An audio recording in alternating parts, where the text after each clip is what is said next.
Hello folks, this is Andy, Try Andy, and this is the first video that I'm doing today, and I just had to do this video right now, and for a particular reason. That's why I'm doing it in my car, in the rain. And the reason I decided to do this video now is because I wanted to do just a quick summary of the 2018 Boston Marathon, which happened to be completely in the rain and the wind and in the cold.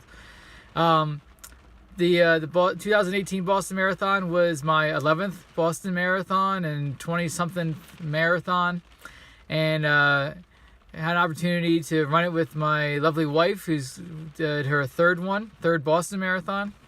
And typical for New England weather, it could be anything. I've run Boston in beautiful, cool weather and clear skies with a tailwind. I've run Boston in 90-degree weather, blazing sun. I've gotten heat stroke. I've gotten frostbite. I've been soaked. And this year didn't disappoint with the weather. At least it was terrible. At the start, it was about 38 degrees. It was raining with intermittent downpours. It was windy. They had 30 to 50 mile an hour gusts from the east, which is not good because we were running west to east, so we had a constant headwind the entire time. And basically, we had a bus near the start area, which was nice to have, but as soon as you left the bus, you were soaked instantly. So usually runners try to keep their feet dry for as long as possible, and they take all kinds of precautions to prevent blisters and that kind of thing. There was no way to stay dry. I mean, the puddles and areas were up to your ankles, water flowing down the street. People were wearing trash bags on their feet, and most people were wearing ponchos or trash bags around their bodies just to stay dry for a little while. So I had a trash bag on for warming up and for sitting at the start line. But before the gun went off, I took it off because I knew I was going to be wet, and I might as well just get it over with and just be wet, just not try to fight it or anything. There were people who didn't race. It was that bad that people opted to not run at all. There was no deferment, so they would have to requalify to run in Boston next year someplace else. There were several elite runners who decided, nah, I'm not doing this, and bailed.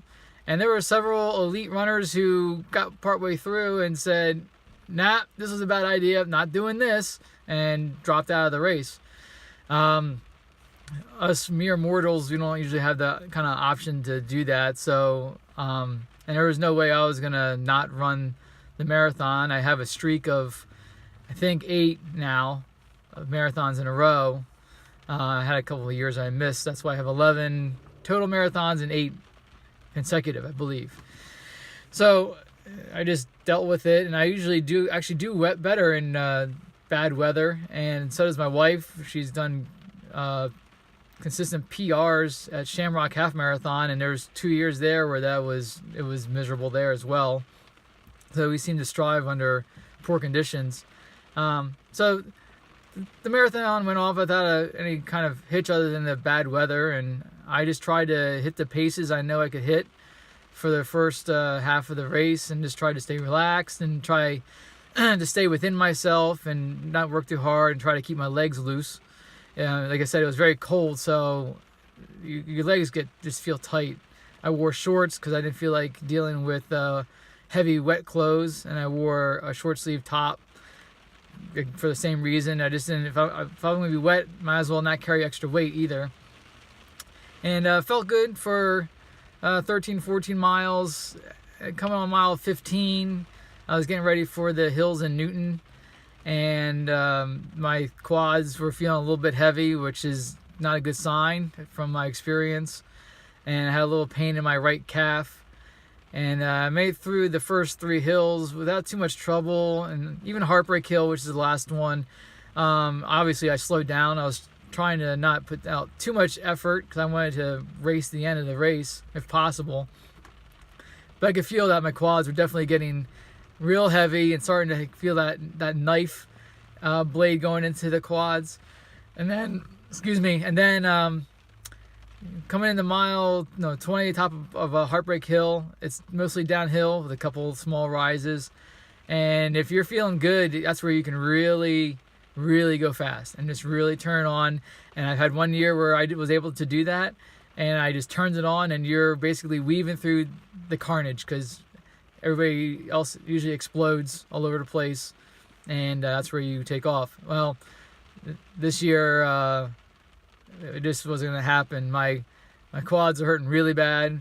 My right calf was hurting really bad, and I just suffered through it. I went from averaging around 6:27 pace to a couple times I said I was in the 7:30s and 8-minute mile pace, but I think I was averaging like 7:08 to 7:10 pace. But I just really didn't have much left. A friend of ours gave me a bottle of nutrition at the 35K mark. I took that bottle as much as I could, and it seemed to kick in with like a mile to go. And with a mile to go, I realized I wanted to try to get under 2:55. And that was just kind of a goal of mine, so I could have a better registration spot next year. And I kicked it in with about a half a mile, 3/4 of a mile to go, and I was able to basically sprint all the way down Hereford Street and Boylston Street, which is the finish line street. And I did whatever I could to get moving, and I got back into the low sixes to try to make up some time. But I ended up with a 2:55.05, so I missed my goal by 5 seconds, which I'm not too upset with. I was pretty happy with that time. And my wife ended up with a 3:31, which she was not upset with either, given the conditions. She's run a bit faster than that, but she's already qualified for next year, even without that marathon, so she doesn't have to worry about anything really. And so we're both in for next year. But I mean, just on the course, the wind blowing against you, gusts of wind so strong that you basically stopped and were running in place. All the cups full of Gatorade and water getting blown over, tables getting blown over, people's pieces of plastic getting blown over into the course.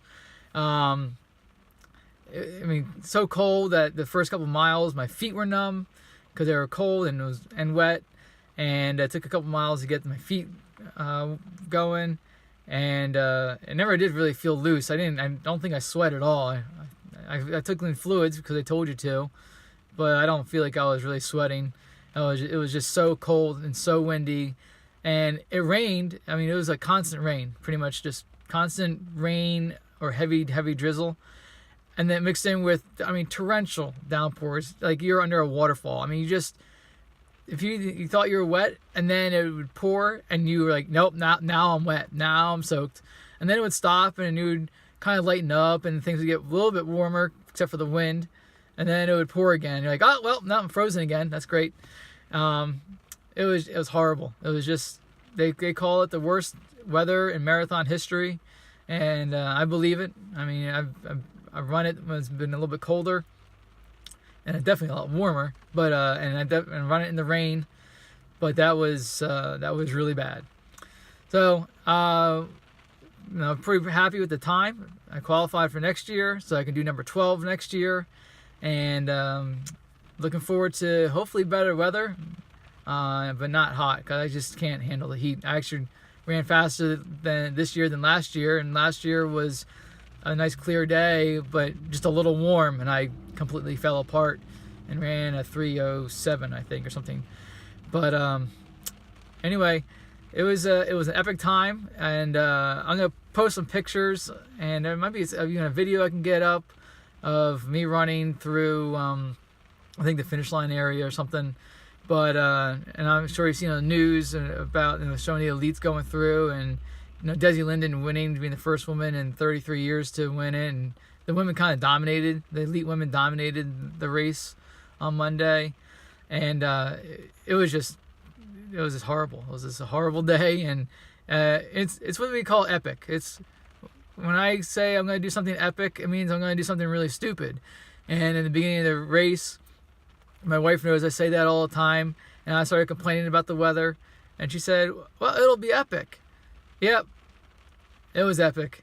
It was stupid, but we did it and we survived. It was great. All right. Thank you very much.